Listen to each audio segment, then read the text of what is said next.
The executives of Africa Prudential PLC closing trading this Friday at the Nigerian stock market.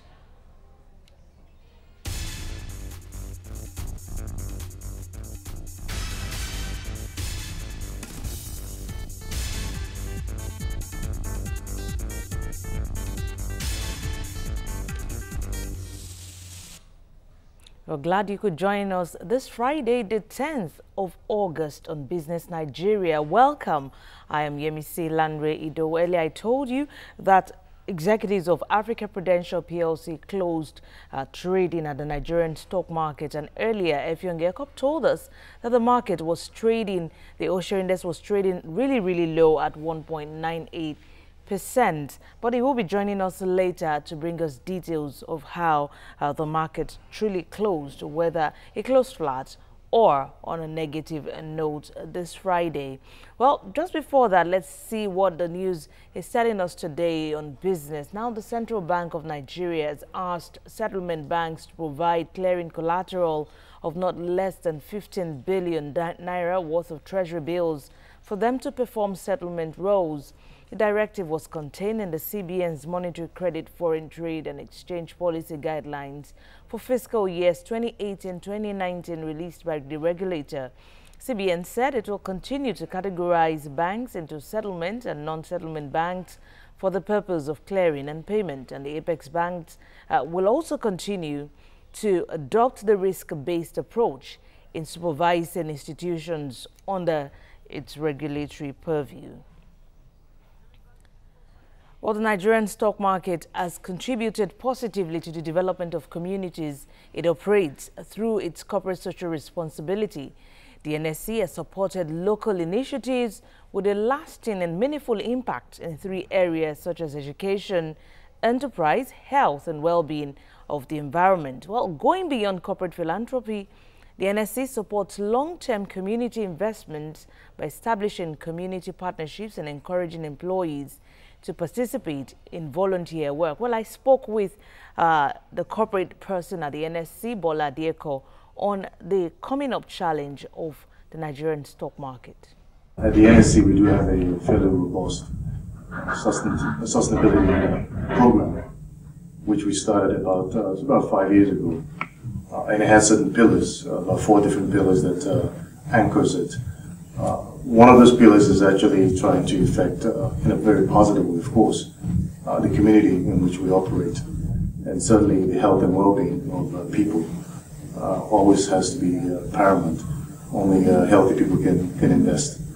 The particular course here, which is to try and come up with enough funds and also increase the level of awareness for this issue, which is cancer, is one that we felt from an impact perspective where we get the biggest bang for a buck. Unfortunately, the stats around this particular issue are very morbid, for lack of a better word. I think it's about 100,000 Nigerians that are diagnosed every year, 80% of which unfortunately die. And what even makes it even more interesting and very sad is, according to WHO figures, 30 to 50% of cancer cases in general are actually treatable, and the people that actually get to be treated can live a very healthy life afterwards. So, fortunately, in our case, most people find out when it's too late, because the early detection and awareness is not really there. So we actually had a target in terms of what we wanted to sort of focus on in driving this effort. So we created a platform through which to do this. It's called a corporate challenge race, which we do every year. We've done it every of the last 4 years, and this year, as you pointed out, will be the 5th year in a row. And it's a day where for 5 kilometers we get a group of people together. Originally it was just for listed companies and dealer member firms, but we've expanded it now to include other corporate entities, such as NGOs and some government agencies.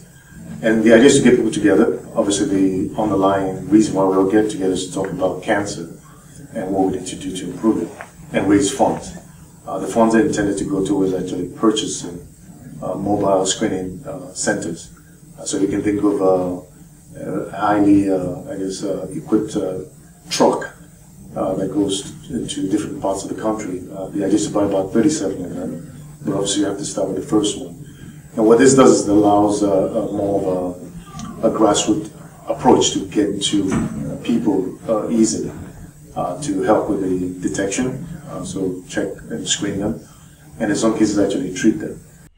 Well, Adeeko also speaks on the level of awareness on the ongoing campaign to eradicate cancer from the society.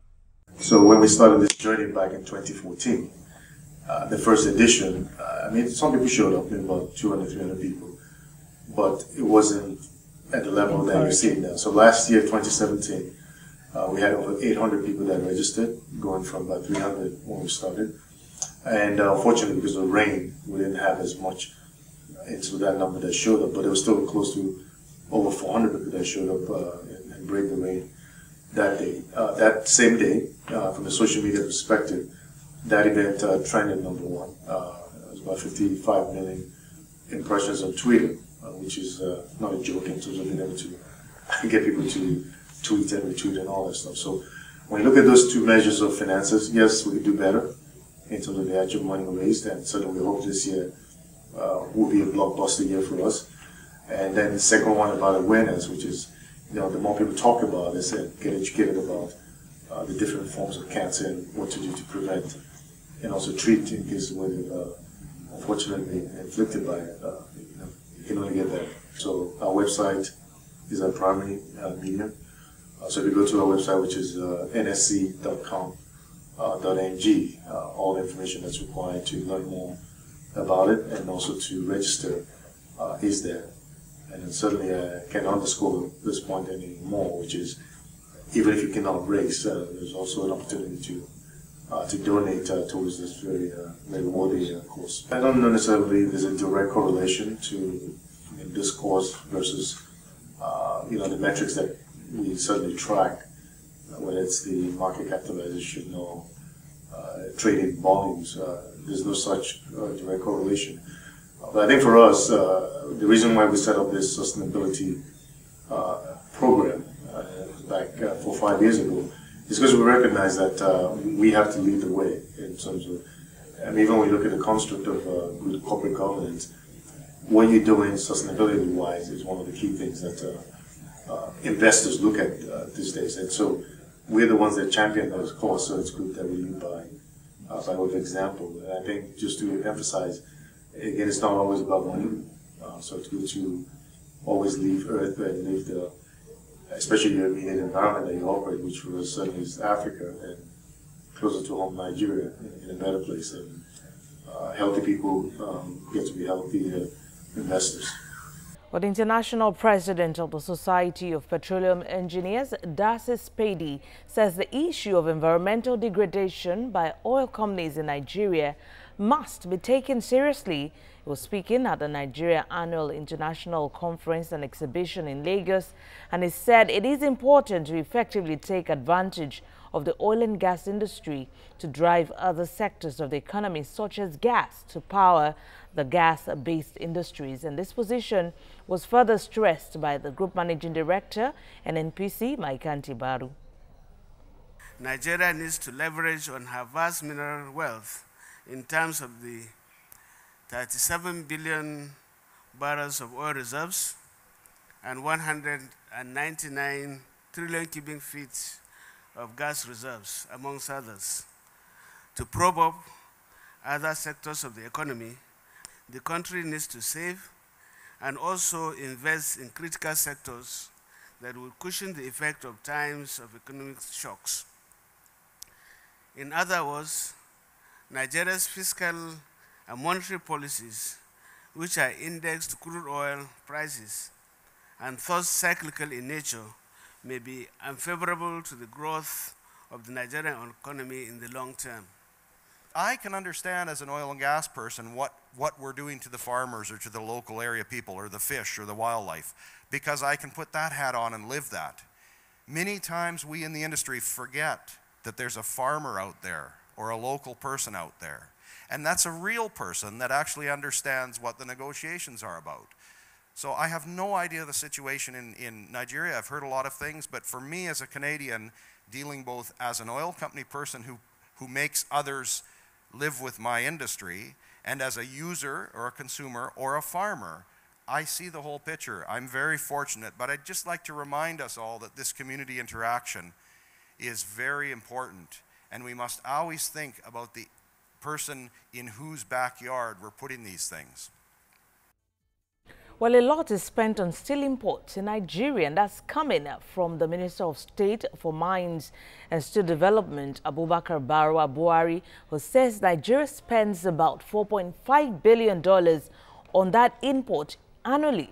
Well, despite the high cost of imports, the minister says the country's per capita GDP is low to other developed countries.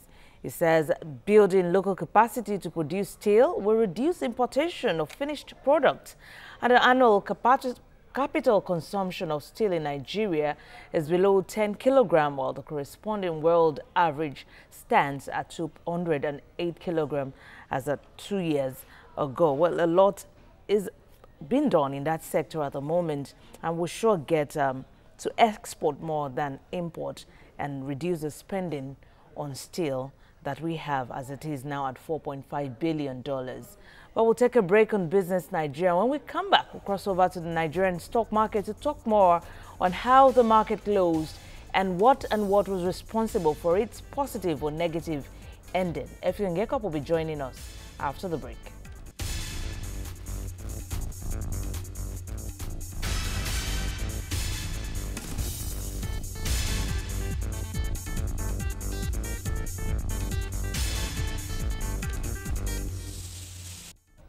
Glad to have you back here watching Business Nigeria. Earlier, I told you that mid-trade, the Nigerian stock market was trading really low at 1.98%, and that's as a result of the sell-off on Dangote Cement equity. But let's see how the market closed finally for this Friday and ending the week at that. Effiong Gekop is at the stock market. All right, I'm told that Effiong will be joining me shortly, but just before that, President of the Lagos Chamber of Commerce and Industry, Babatunde Ruwashe, says the present downward trend of inflation is commendable, and this was part of his submission at the quarterly briefing of the Chambers. The discussions focused on basic economic issues around interest rates, GDP figures, budget implementation, as well as uncertainty pre-election. On a month-on-month basis, the headline index increased by 1.24% in June 2018, up by 0.5% point from the rate recorded in May 2018. It is noted that improvement in crude oil prices and output, CBN monetary policy tightening, liquidity in forex market, and rising foreign reserve are the major drivers of the downward trend of price level. In terms of the outlook, we however noted that the forthcoming 2019 general election may not necessarily put pressure on prices, provided other macroeconomic conditions continue to improve. Again, the impact of this scenario on investors' confidence is positive. When you talk about the economy, long term, the education have to be very important part. So the resources of the people, getting them educated, and this will move Nigeria in the long run to a much better place. You have to create jobs, and creating jobs, you have to have good education. So that sector I would like to be part of future brief. Well, local production is moving. More and more is produced in Nigeria, including agriculture product. Rice is now getting up with Nigerian rice coming up in the different areas. Not only growing rice, but also processing rice, so Nigeria don't need to import rice in the future. Well, the multiplicity of rates at the foreign exchange market is also worrisome for the Lagos Chamber of Commerce and Industry, and the President has something to say about that. many different rates in the economy. Exchange rate premium, the wide margin, the wide gap between CBN 305 rate and other rates at 360 and the above continues to create undue advantage for banks and transparency issues. Support side of electronic forex market transfers and card transactions are still being compelled to surrender their forex at 305 rate instead of the 306. This will continue to discourage forex supply through this channel. We recommend that the arbitrage opportunity be closed by applying BDC rate to forex supply transaction in the inward transfer and card transaction segments. All right, ECOP is ready for us, and as I told you, the market was low mid-trade at 1.98%, and let's see what it is closing like now. Effiong. Good afternoon, Yemisi. The market dipped further, and the close of business, the index was down 2.17%. So you can know the level of weakness of the prices that we got today on the back of sell spree by so many investors who prefer to hold on to cash than keeping securities at hand. Let me turn to Paul Uzum, who is a dealer from Royal Guarantee Trust Securities. Paul, welcome. Thank you. It wasn't, exciting trading day, and you had the thing starting by Dangote Cement that recorded so much, down, and it dragged many of the big companies down. So you closed the market in red. How do you feel?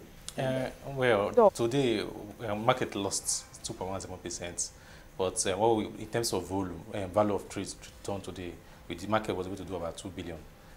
2 days ago, we struggled to do about 700 million.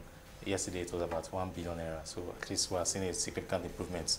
However, what we are seeing in the market is that more stocks like today were on the negative side, or on the losing side, and they had just a few number of stocks on the gaining side. The focus on the market, it shows that the focus on investors now is on the politics, not just the results coming out from companies. We've seen several H1 results come from several companies this week, Zenith Bank and Guarantee Rate, which are deemed to be the best, the toast of investors in the banking space. They came out with fantastic results. Guarantee brought out a mid-year result of 95 billion. Zenith Bank brought a mid-year of about 82 billion. Yet market did not react to them. Market just ignored such information, so even though the results were fantastic. So the focus of investors now are the politics, what's happening, political risk in the country, where are we going? They just have to be sure. So on a day like this, when you close in the negative, what's the personal feeling? How do stockbrokers feel when they have the close in red? No, we don't really feel bad. But you don't make money. So it doesn't mean that people don't make money. When the market goes down, it really creates more opportunity for new people to come in. Okay. And get stocks at lower prices. You might not see it continue like that, but you see tomorrow, next trade session on Monday, markets might turn up again, and especially when you know that the main cause of the... Okay, let's go through the lines of price losers today. Okay. We start with the pharmaceutical company, GlaxoSmithKline. It lost 10%. Yeah, it lost 10% flat, and it was in line with what's happening in the market today. Over, I think, almost like 30 stocks lost. Well, GSK, GlaxoSmith, was the biggest loser, lost 10% flat, and it's just in line with what's happening in the market. Then the other losers were Dangote Cement, and with the weight of Dangote Cement lost about 6%, and with the weight of Dangote Cement contributed to it's a major factor that's amplified the magnitude of loss in the index, that 2.17% today. Because when you see Dangote Cement losing as much as 6% in a day, then the index would certainly go down significantly. So investors' attitude to sell off for cash affected Courtville and Lasaco Insurance. To what extent? Well, those are lightweights in the markets. The major focus on the market are the heavyweight, mid-cap stock, the banking stocks, Courtville. Interesting, we just saw some, yesterday we saw some interesting volumes. The stock has taken some serious hits falling from 50 kobo to as low as 20 kobo. So as at yesterday, we saw some bargain hunting for the stock. That's it. Okay, give me information about Sterling Bank. What is coming from that particular bank? Well, there's no spectacular news from the bank. They brought out the H1, but that was last month. But there's nothing fantastic for investors to look at. No, but the selling attitude affected it so much just that today. it lost It's just today. 8%. It's just today. Today is just in line with what was happening generally. Like I told you, about 30 stocks lost today. So it's just that some will have greater impact than others. That's what it is. So it's not that it's just in line with what's happening in the markets. Okay, now let's leave the trading floor and talk about. Let's tell the viewers, when markets, we are in this condition where you have prices dipping, coming down, always in red.